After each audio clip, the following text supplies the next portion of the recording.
Hello, I'm Kyle Sutherland, and I did my project on a guy named Daryl Shangplain, who's an international student from India.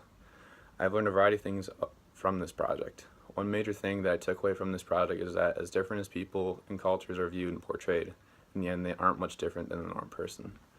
At the beginning of this project, I was a little uncomfortable to go out in the world and experience new cultures because I have grown so accustomed to my own culture throughout my life.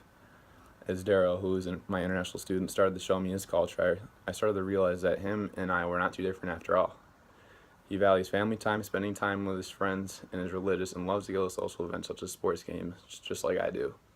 Just generally speaking, going into a different culture that you are not comfortable with can be super intimidating and out of the blue at first, but once you get familiar with it, in my opinion, it's not about what event you're participating in or where you are, but it's more about the people that you meet and that surround you. If everyone in the world was the exact same, life would be boring and not really worth living.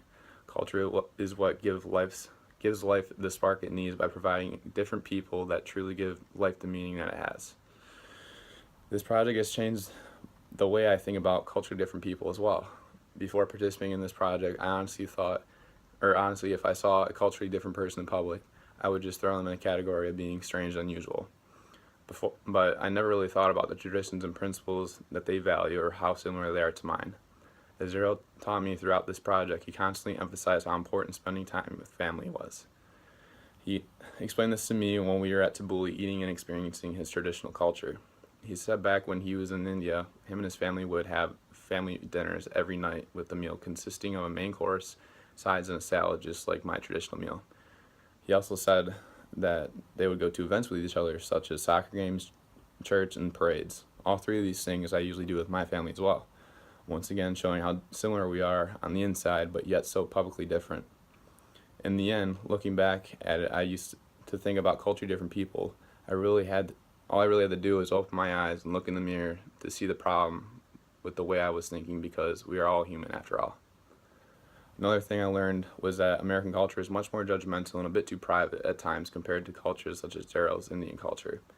As he described his childhood and high school experience to me at our first interaction at Bigby Coffee Shop, everyone was friends there, really, and there was no stereotypes of jocks, nerds, and athletes in his high school. This is completely different from my public high school experience, where stereotypes were very prevalent and pretty much divided the school up into friend groups and cliques. These stereotypes are vastly seen throughout high schools in America as well, showing that American culture can be a bit unforgiving and less friendly at times compared to other cultures around the world. This also shows that American students are usually more judgmental and prone to joining friend groups for popularity reasons instead of how they actually feel or believe in. As a result of these interactions, as an MSU student, I will view people with more of an open mind about culture and put myself in new culturally uncomfortable situations and try to expand my view and knowledge about the different cultures that are present at this university.